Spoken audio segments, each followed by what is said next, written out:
I'm John Hanna for CDTV.net in New York, and we have Peter Reznicek with ShadowTrader.net, the Chief Equity Strategist, and he is in Philadelphia today. Hey, how are you, John? Good. How are you? Very good, very good. That call you made about the visa, there's some touch-and-go moments there. Like you said, we got to wait until there's a definitive cross of the $67 level. And now it's trading at $70.71 at 11:31 a.m.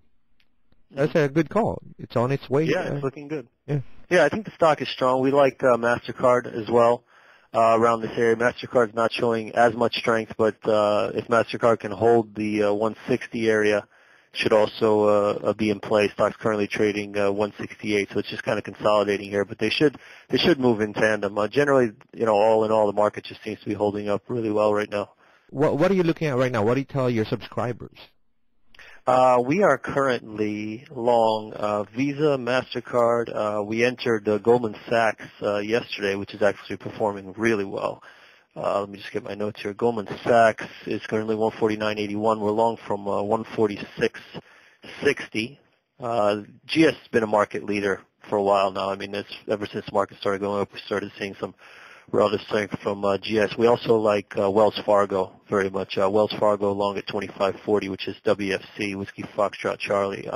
Stock's been consolidating for about a month now in the $22 to $25 area, and just today has gapped up over that resistance and is starting to break out. So we like the prospects for WFC, probably up to about 30 from here.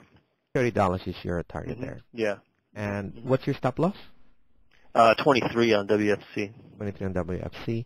And you mentioned Goldman Sachs. You're in at 25. Goldman Sachs is, right. Goldman Sachs, I would not chase at this point. We're already long Goldman Sachs from 146.60. We already have gone. We went as high as 151 today. I would probably not be chasing the stock at this point. You really need it to come in a little, but it's in a nice uptrend. The channel is intact, and it should just keep moving forward. We see Goldman probably trading somewhere around the 160 to 165 area within a couple of weeks. That's probably that's the next point where there's some resistance, so we should float up to there. Okay, and don't chase it right now because it's run up already. Right, exactly, right. Okay. And the one that you mentioned earlier was the MasterCard. It's currently at 160. MasterCard, yeah. MasterCard's showing a little bit of relative weakness to Visa. It's not as strong. The pattern's not as strong, but we feel if the market holds up, it should stay intact. The main thing is that MasterCard just can't lose 160. If it gets below 160 where there's an ascending trend line, you probably don't want to be involved anymore. Okay. Now, when people sign up for your subscription, when do they actually get the notes to get in? Well, they get both. They get a newsletter that comes out at night, the night before, so they have plenty of time to look at the ideas, and then they also receive live email alerts in real time as we're entering, so they get it right away. So let's say, for example, like you said, you're looking at Goldman Sachs before, and you got in already, and it's on the trend that you're looking for. In fact, so right now, don't change it at this point. Right, correct. I mean, right now our subscribers are long GS, but what I'm saying is that for new people coming into the stock, you may want to use caution. You don't want to be chasing a stock once it's already broken out through a technical pivot. At that point, you don't want to wait for a pullback. When a stock is in an uptrend for a while and you're confident that the uptrend should continue, you really just want to be looking for the pullbacks, right? You should feel safe buying any retracement in the stock.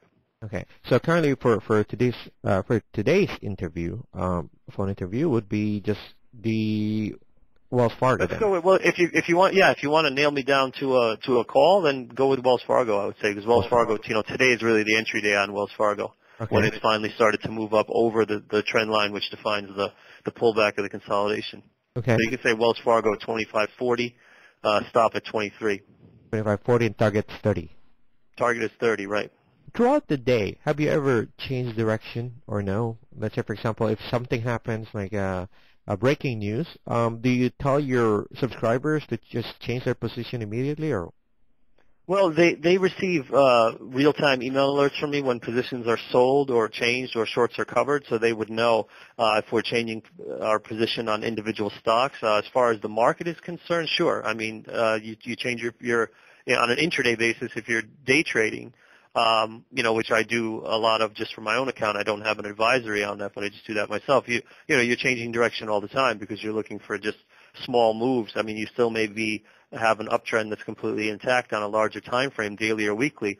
But as you know, prices don't move in a straight line. So, during those days and weeks that the market's going up, there's certainly going to be lots of action in both directions that's playable on an intraday basis. Okay, so how do people sign up on your service? Just go to shadowtrader.net?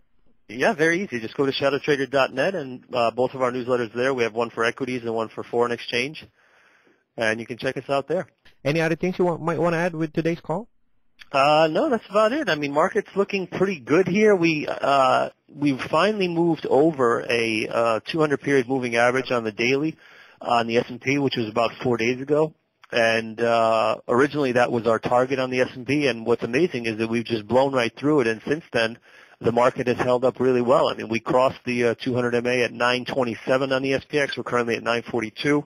Market has not backed off at all, and the thing to remember is that if the S&P 500 is moving over that 200 MA, it means that a lot of big cap stocks are doing so as well.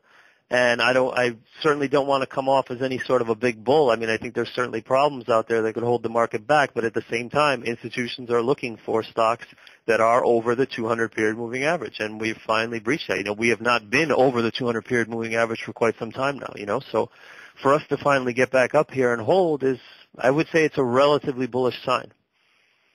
Okay. Currently the S&P is at 941 at 11:37 a.m., right? Correct. Excellent. Peter Reznicek with shadowtrader.net, the Chief Equity Strategist. For more information, go to shadowtrader.net.